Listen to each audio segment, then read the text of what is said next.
I believe that if we are honest with ourselves, that the most fascinating problem in the world is, who am I? What do you mean? What do you feel when you say the word I? I, myself. I don't think there can be any more fascinating preoccupation than that, because it's so mysterious, it's so elusive. Because what you are in your inmost being escapes your examination in rather the same way that you can't look directly into your own eyes without using a mirror. You can't bite your own teeth. You can't taste your own tongue. And you can't touch the tip of this finger with the tip of this finger. And that's why there's always an element of profound mystery in the problem of who we are. This problem has fascinated me for many years, and I've made many inquiries. What do you mean by the word I? And there is a certain consensus about this, a certain agreement, especially among people who live in Western civilization. Most of us feel I, ego, myself, my source of consciousness, to be a center of awareness and of a source of action that resides in the middle of a bag of skin. And so we have what I have called the conception of ourselves as a skin-encapsulated ego. Now, it's very funny how we use the word I. If we just refer to common speech, we are not accustomed to say, I am a body. We rather say, I have a body. We don't say, I beat my heart, in the same way as we say, I walk, I think, I talk. We feel that our heart beats itself, and that has nothing very much to do with I. In other words, we don't regard I myself as identical with our whole physical organism. We regard it as something inside it. And most Western people locate their ego inside their heads. You are somewhere between your eyes and between your ears, and the rest of you dangles from that point of reference. It is not so in other cultures. When a Chinese or Japanese person wants to locate the center of himself, he points here, not here.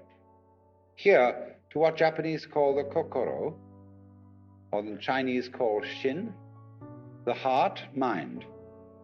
Some people also locate themselves in the solar plexus. But by and large, we locate ourselves behind the eyes and somewhere between the ears, as if within the dome of the skull there was some sort of arrangement, such as there is at the SAC headquarters in Denver, where there are men in great rooms surrounded with radar screens and all sorts of things, and earphones on, watching all the movements of planes all over the world. So in the same way, we have really the idea of ourselves as a little man inside our heads who has earphones on, which bring messages from the ears, and who has a television set in front of him, which brings messages from the eyes, and all sorts of electrode things are all over his body, giving him signals from the hands and so on, and he has a panel in front of him of buttons and dials and things, And so he more or less controls the body, but he isn't the same as the body, because I am in charge of what are called the voluntary actions. And what are called involuntary actions of the body, they happen to me. I am pushed around by them, but to some extent also I can push my body around. This, I have concluded, is the ordinary, average conception of what is oneself. And look at the way children, influenced by our cultural environment, ask questions. Mummy, who would I have been if my father had been someone else? You see, the child gets the idea from our culture that the father and mother gave him a body into which he was popped at some moment. Whether it was conception or whether it was parturition is a little bit vague. But there is, in our whole way of thinking, the idea that we are a soul, a spiritual essence of some kind, imprisoned inside a body, and that we look out upon a world that is foreign to us.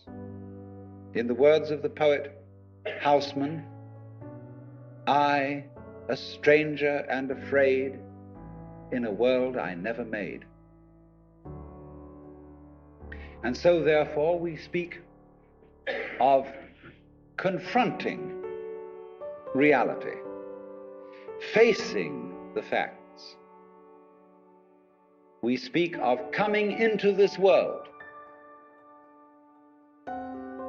And this whole sensation that we are brought up to have of being an island of consciousness locked up in a bag of skin,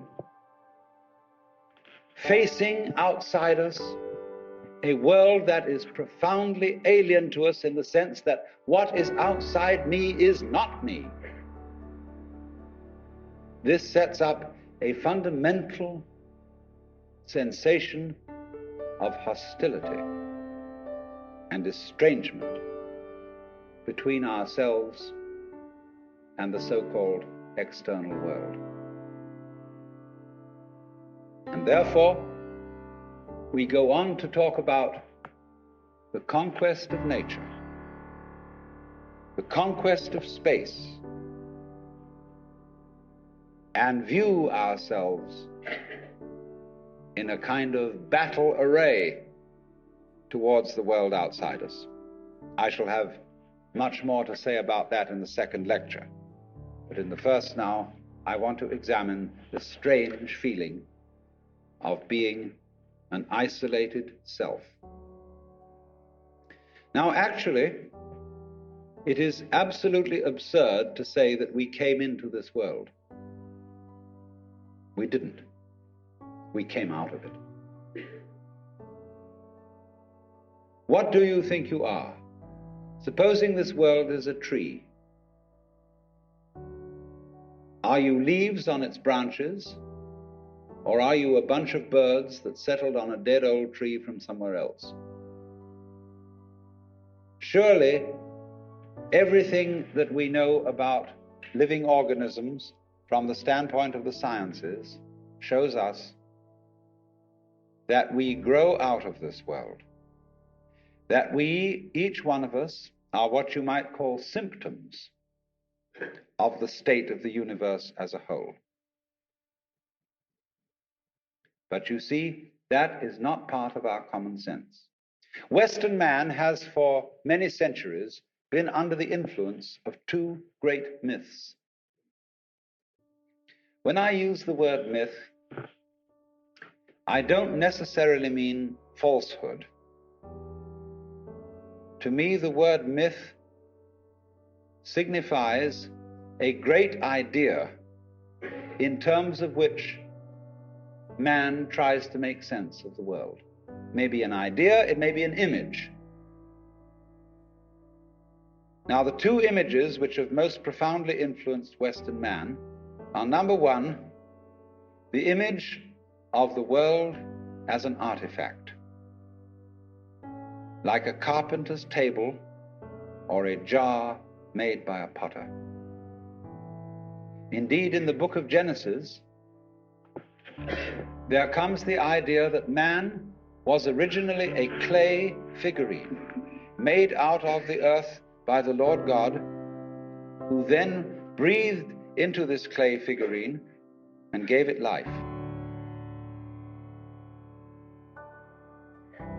And the whole of Western thought is profoundly influenced through and through and through by the idea that all things, all events, all people, all mountains, all stars, all flowers, all grasshoppers, all worms, everything are artifacts.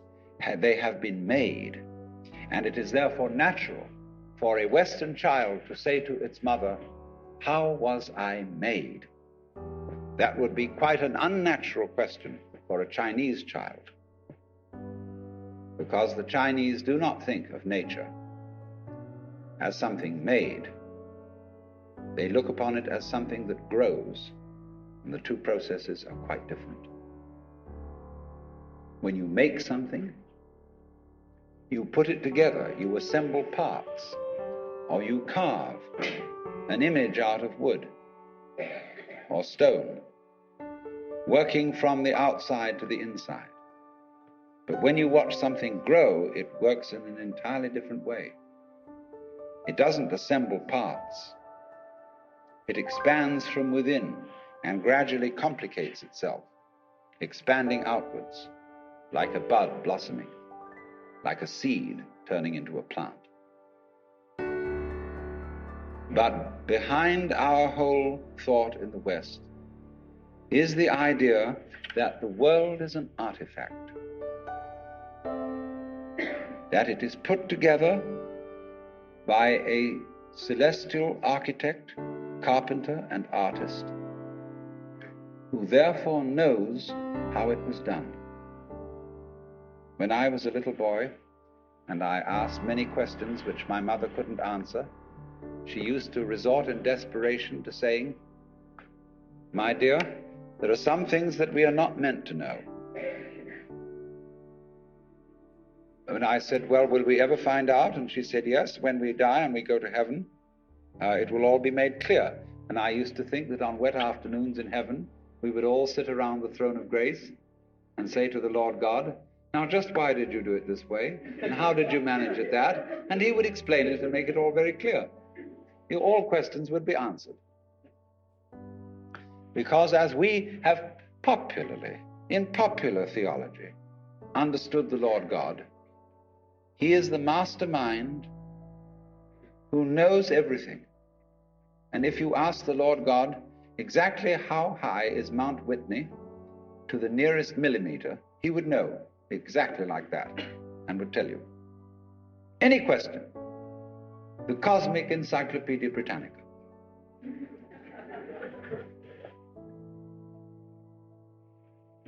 Unfortunately, this particular image or myth became too much for Western man, because it was oppressive.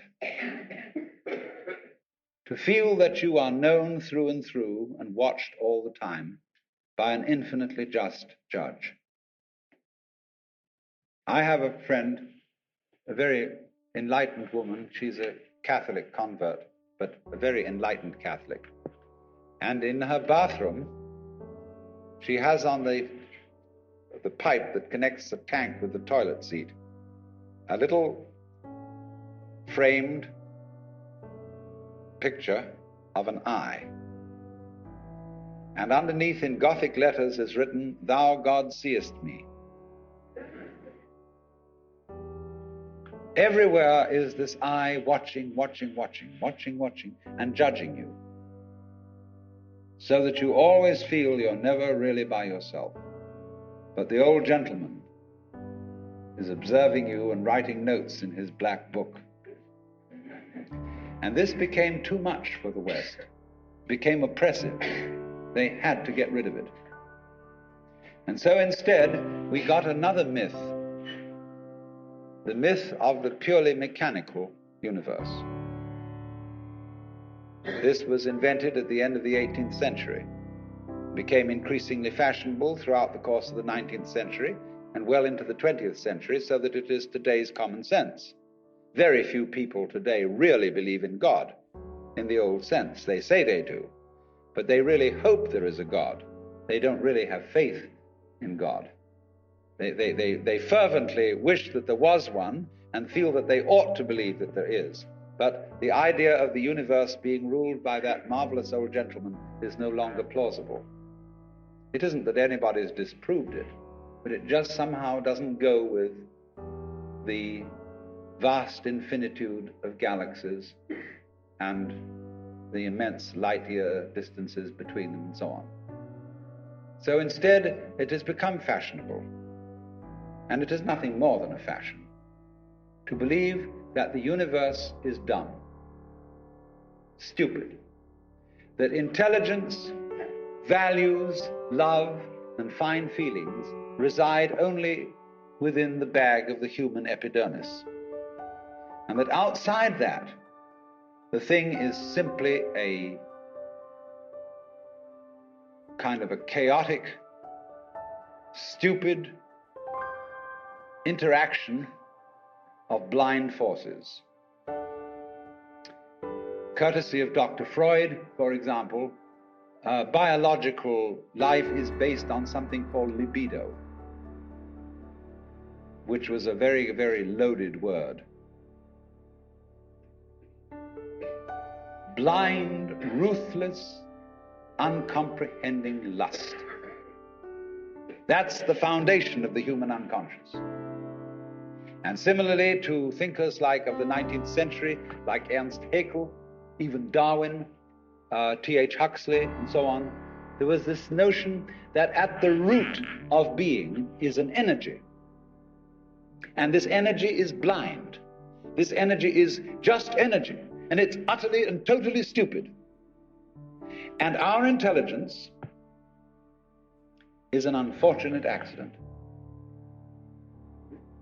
By some weird freak of evolution, we came to be these feeling and rational beings, more or less rational. And this is a ghastly mistake, because here we are in a universe that has nothing in common with us, doesn't share our feelings, has no real interest in us. We're just a sort of cosmic fluke. And therefore, the only hope for mankind is to beat this irrational universe into submission and conquer it, master. Now, all this is perfectly idiotic. If you would think that the idea of the universe as being the creation of a benevolent old gentleman, although he's not so benevolent, he takes a sort of, this hurts me more than it's going to hurt you sort of attitude to things. You can have that on the one hand, and if that becomes uncomfortable, you can exchange it for its opposite, the idea that the ultimate reality doesn't have any intelligence at all. At least that gets rid of the old bogey in the sky, in exchange for a picture of the world that is completely stupid. Now, these ideas don't make any sense, especially the last one, because you cannot get an intelligent organism, such as a human being, out of an unintelligent universe. The saying in the New Testament that figs do not grow on thistles nor grapes on thorns applies equally to the world. You do not find an intelligent organism living in an unintelligent environment.